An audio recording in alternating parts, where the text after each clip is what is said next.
Hey everyone, welcome to lesson number 10 of the course.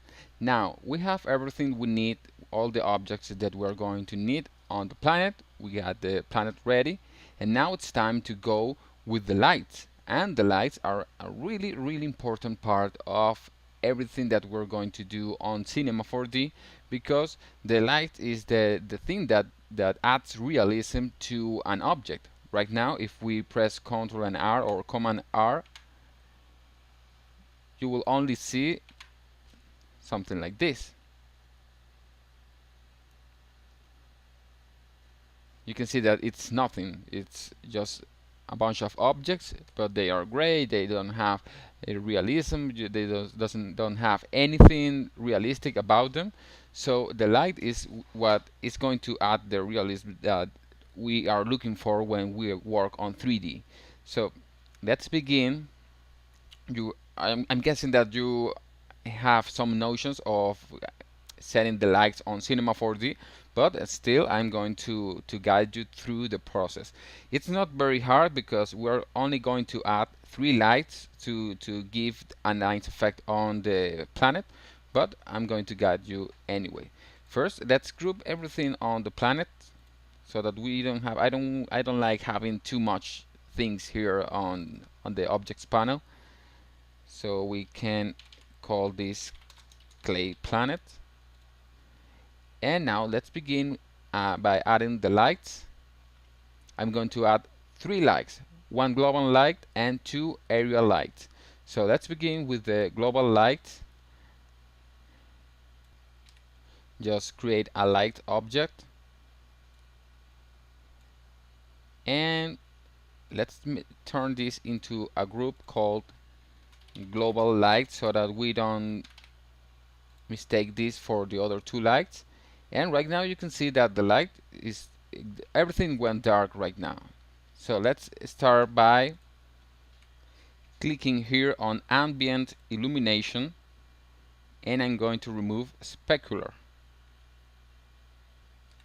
And also I'm going to lower the intensity to 65%, and I'm going to change the color to, I don't want it to be a complete white, but rather a bluish tone, very pale blue, like this. Okay, now I know that this looks super weird, so I'm going to turn off this light for now, and I'm going to create the other 2 lights. So let's go to the lights and create an area light. Let's turn off the camera so that we can work easily.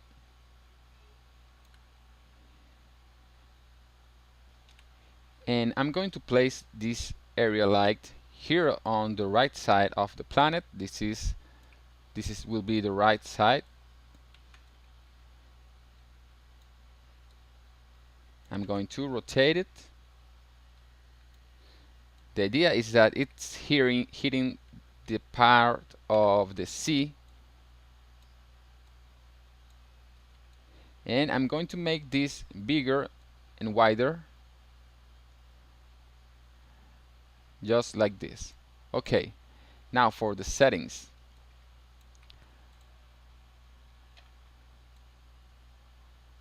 Let's begin by clicking here on shadow and establishing the shadows as area shadow. We will see what it does later on. Now let's change the tone of this light. Right now it's on white, and I'm going to use a very pale orange, just like this. Click OK. You can see that everything is orange now. Of course, the lights, we won't appreciate what the lights are doing until we are setting some materials onto the planet, but you can see how it's affecting already the lights and the objects. Now I'm going to lower this intensity to 47%. Now let's go to the details and let's increase this outer radius just a little bit more. And now this is really important. On the fall off, change the fall off to inverse square physically accurate, because that way the shadows will look more realistic, because the fall off, what it does is that it adds realism to the way that the light hits the objects. You can see that it's hitting more the part that is closer than the rest. If we remove the fall off, everything is lightened by this light, so we need to set it to inverse square fall off. And now with that fall off, we need to increase the radius decay so that it hits a wider space. Let's hit it to like 1,000 and take this a little farther away.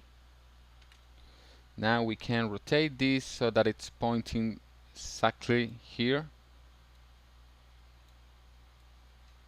this way, and that is enough for this light. Now I'm going to create another light. In fact, I'm going to create a new area light, and I'm going to place it this time on the left side of the planet. Rotate it,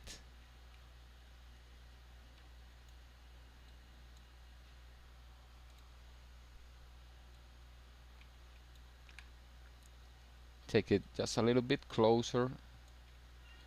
Let's see how it looks.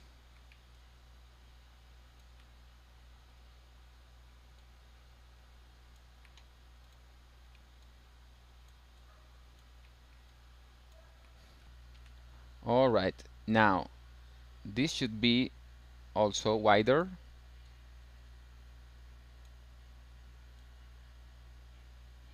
Like this. And now for this light, I'm going to use a bluish tone, just like this one, very pale, and use a 45% intensity, and make sure that the shadows are on area. Leave everything as it is right now. Now go again to details and make sure that the fall off is again on inverse square, physically accurate. Now increase the radius and the decay.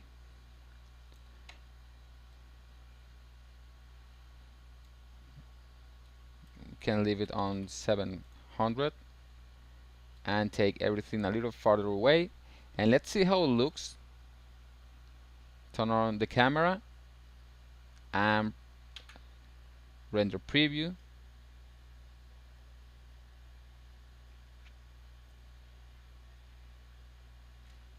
Now take a look how it looks. It looks really good. You can see that the lights are very realistic. You can see how the shadows are very realistic too.